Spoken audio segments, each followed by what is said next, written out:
ओम श्री सद्गुरु महर्षि मेही परमहंस महाराज जी की जय। सत्संग सुधा भाग 2। बंदो गुरुपद कंच कृपा सिंधु न रूप हरि महामोतम पुंज जासु वचन रवि कर निकर धर्मानुरागी प्यारी जनता।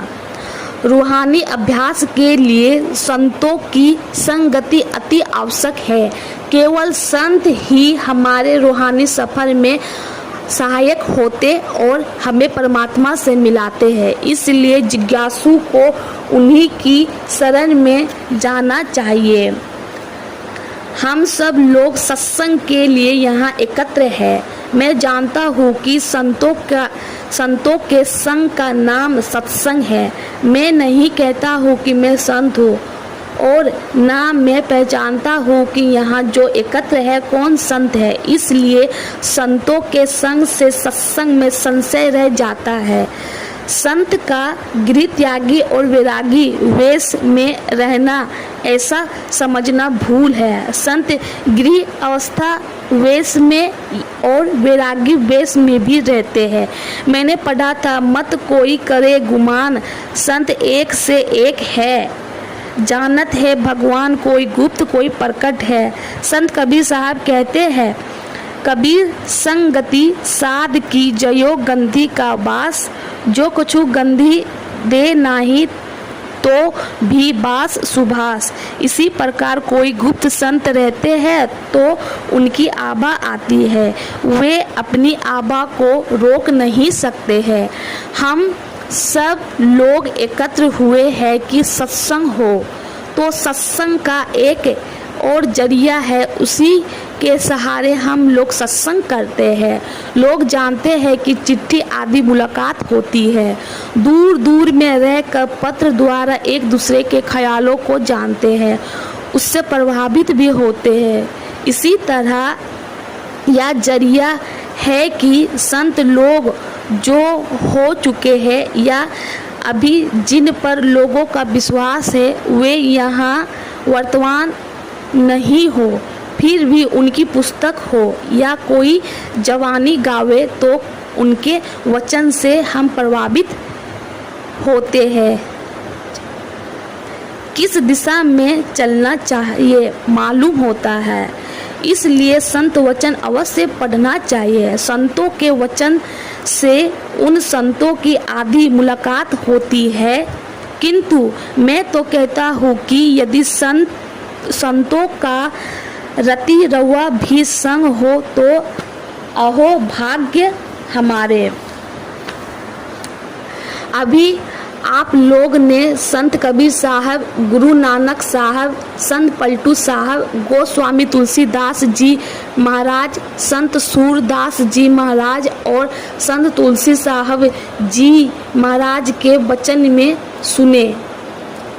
संत लोगों के पास सबसे बड़ा धन है, अनमोल पदार्थ यदि है तो वह है ईश्वर या परमात्मा।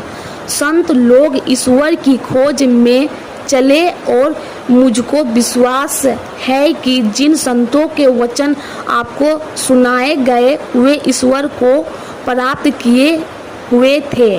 मैं जोर नहीं देता हूँ कि आप भी विश्वास कीजिए। जो मानते हैं वे तो मानते ही हैं, किंतु जो इस पर विश्वास नहीं करते हैं कि वे संत थे उनसे भी घृणा नहीं। उन संतों के वचनों को पढ़िए, विचारिए और यदि जच जाए तो उन पर विश्वास कीजिए। संतों ने कहा, ईश्वर ईश्वर बचपन से कहते चले आ रहे हो, चाहे किसी भाषा में, किंतु इसका निर्णय आज तक जाने हो कि ईश्वर कहाँ है। यदि जाने हो तो वहाँ जाकर उसे ठीक ठीक पहचानो। यदि नहीं जानते हो तो संतों के वचनों को सुनो। आपने पहले संत कबीर साहब का वचन सुना। आपके मन में होता होगा कि मैं कबीर संप्रदाय का हूँ, तो मैं कभी कबीर संप्रदाय का नहीं हूँ। और ना मेरा वेश उस तरह का है। मैं कबीर साहब के वचनों से प्रभावित हूँ, किंतु कबीर साहब पहले आते हैं। सब संत एक समय में प्रकट नहीं हुए थे। पहले कबीर साहब प्रकट हुए थे। हाँ, यह अवश्य है कि कबीर साहब और गुरु नानक साहब दोनों समकालीन थे, किंतु दोनों के वचन एक साथ कैसे कह जाए, इसलिए पहले कबीर साहब के वचन फिर गुरु नानक साहब के वचन का पाठ आप लोगों ने सुना। इसी तरह गोस्वामी तुलसीदास जी और सूरदास जी के वचन को सुने। उसके बाद आप लोगों ने संत पलटू साहब और संत तुलसी साहब के वचन सुने। पहले पीछे नाम कहने का यह मतलब नहीं कि मैं किन्हीं को विशेष और किन्हीं को कम मानता हूँ, बल्कि जो जैसा प्रकट हुए उनका नाम वैसे ही लेकर भजन गाएंगे। संत कबीर साहब कहते हैं कि तुम्हारे निकट परमात्मा विराज रहे हैं, किंतु तुम सोए हुए हो। परमात्मा गुरु निकट विराजे, जाग जाग मन मेरे। जन्म लेते हो तब सोते हो, मरते हो तब सोते हो, स्वर्ग जाते हो तब सोते हो, तुम सभी अवस्थाओं में सोते रहते हो। जगने के लिए संत कबीर साहब कहते हैं और इसके लिए कहते हैं गुरु के निकट जाकर ज्ञान प्राप्त करो। सुनना, समझना और विचारना जब तक होता रहता है तब तक परमेश्वर याद रहते हैं। सचेतता रहती है, किंतु तुरंत भी भूल जाते हैं। अचेतता आ जाती है। केवल समझने में ही नींद नहीं टूटती। आप भी जागे हैं। कुछ देर पूर्व आप सोए थे तो आपको स्वप्न भी हुआ होगा और सुपुष्टि भी हुई होगी। या सोना जागना कैसे होता है इसको समझिए। इस शरीर में आपके रहने का एक केंद्रीय स्थान है। जागृत में एक स्थान, स्वप्न में दूसरे स्थान और सुपुष्टि में तीसरे स्थान में रहना होता है। स्थान भेद से ज्ञान भेद होता है। स्वप्न में अचेतता रहती है। अभी तो हम लोग जगे हैं। यह भी संत कबीर साहब के ख्याल में सोना ही है। मेरा जाना हुआ है कि जिस तरफ जागृत, स्वप्न, सुपुष्टि के 3 अवस्था है, उसी तरह एक चौथी अवस्था और स्थान भी है जिसमें संसार की ओर से सोया रहता है और अंतर में जागता रहता है, लेकिन वह स्वप्न अवस्था नहीं। उसमें जो रहता है उसको वह बड़ा विचित्र मालूम पड़ता है। स्वप्न में ब्रह्म विषय की ओर मन रहता है। उस समय वैसा नहीं होता। उस समय वह कुछ आंतरिक रस पाता रहता है, जिसको कह सकते हैं कि ईश्वर संबंधित विशेष वस्तु, जिसको पाते रहने पर ईश्वर की ओर रहता है, विषय की ओर नहीं मालूम, विषय की ओर नहीं। उस अवस्था को तुरीय अवस्था कहते हैं। इस अवस्था में जो जागता है वह ईश्वर की ओर जाता है। जागृत में हम लोग संसार की ओर जागते हैं।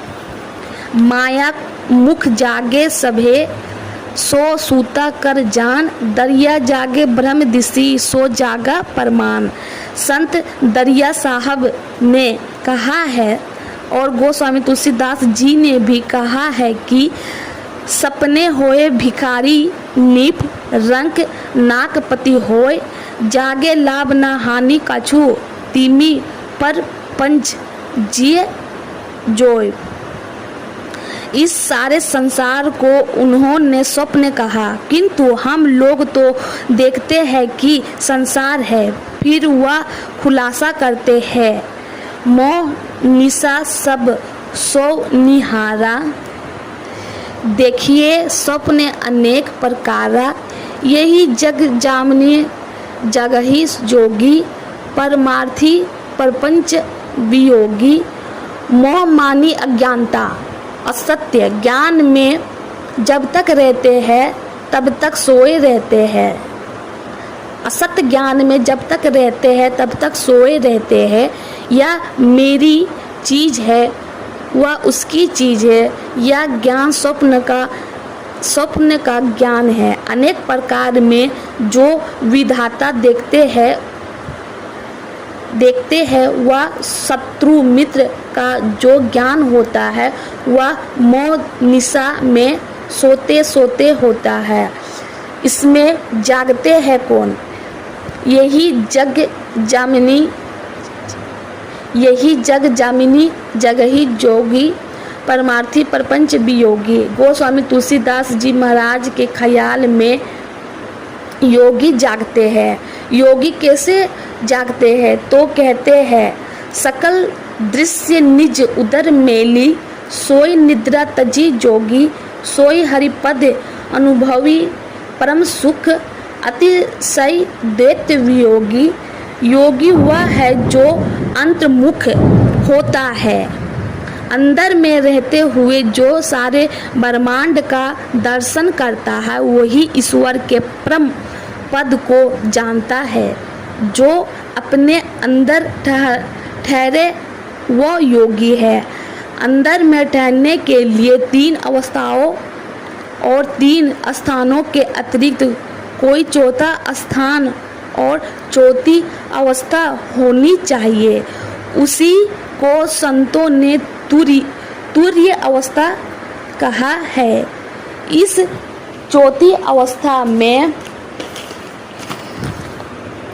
आना जगना है। केवल विचार का जगना, भाव ही भाव में मोह होना, यह जगना नहीं है। प्रत्यक्ष जगने के लिए चौथे स्थान में जाना होगा। ईश्वर सबके अंदर है, उसको आप तब पाओगे जब आप जगिएगा, और जगिएगा तब जब आप चौथी अवस्था में जाइएगा। लड़कपन से ही हम लोग राम राम शिव शिव वाहिगुरु आदि कहते हैं।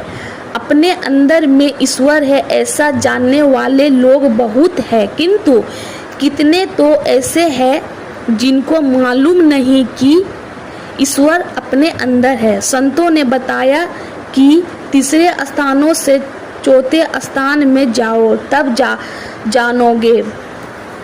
ईश्वर को प्रत्यक्ष पाना चाहो तो अपने अंदर चलो। गुरु नानक देव जी ने कहा है, मैं अभी आप लोगों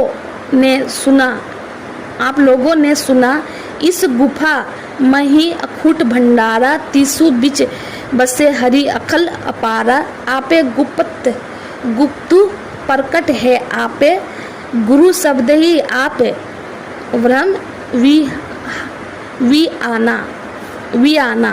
ब्रह्म वी आना। इस शरीर रूप गुफा में ऐसा भंडार है कि खर्च करते जाओ किंतु वह भरा ही रहेगा। उसके अंदर हरि है जो इस आँख से नहीं देखा जा सकता है, जिसका वार पार नहीं, वह स्वरूपत अपार है, सारे विश्व को अपने से भरपूर करता है, किंतु स्वयं कहीं समाप्त नहीं होता। गुरु नानक देव जी कहते हैं, तुम 9 द्वार में यानी आँख के 2, नाक के 2, कान के 2, मुंह का 1 और मलमूत्र विसर्जन के 2 द्वार में ठहरे हुए हो, तो तुम संसार में दौड़ते रहते हो। 10वें द्वार में पहुँचो, जिसको शिवनेत्र कहते हैं। 9 द्वार से सिमट कर 10वें द्वार में जाओ, तब ईश्वर की कुछ खबर मिलेगी। बचपन में सुना था कि गोस्वामी तुलसीदास जी को पहले प्रेत से दर्शन हुआ था, फिर हनुमान जी से और फिर भगवान के स्थूल रूप का दर्शन हुआ था। जब गोस्वामी तुलसीदास जी को अंदर में दर्शन हुआ, तब उन्होंने ऐसा कहा, यही ते में हरि ज्ञान गवाओ, परिहरि हृदय कमल रघुनाथ ही, बाहर फिरत विकल भय धायो, जयो कुरंग निज अंग रुचहि मद, अति मतिहीन मरम नाही पायो, खोजत गिरी तरु लता भूमि बिल, परम सुगध कहाँ ते आयो, जयो सर विमल वारी परिपूर्ण, ऊपर कुछहु से सवेर नित छायो, जारत हियो ताही जहियो सेठ सठ, चाहत यही विधि तृष्णा बुझायो, व्याप्ति विविध ताप तप तन दारुण, तारन दुहस दरिय सहतायो, अपने धाम नाम सतगुरु तजी, सुर तरु तजी, विष बबुर बाग मन लायो, तुम्हा सम ज्ञान निधान मोहि सम, मूड न आन पुराण नाही गायो, तुलसीदास प्रभु यही विचारी, जी कीजे नाथ उचित मन भायो, इस शरीर रूपी तालाब में परमात्मा रूपी निर्मल जल है। यदि माया के पर्दों को हटा दो तो परमात्मा का दर्शन होगा। जिसको देखना चाहो उधर अपनी दृष्टि को ले जाओ। पलक बंद करने पर अंधकार पर्दा दिखता है। माया बस मति मद अभागी, हृदय जौनिका बहुविधि लागी, ते सट हट बस संशय करही, निज अज्ञान राम पर धरही, काम क्रोध मद लोभत गृह सक्त दुख रूप, ते किमी जनही रघुपति मूड पर तम कूप।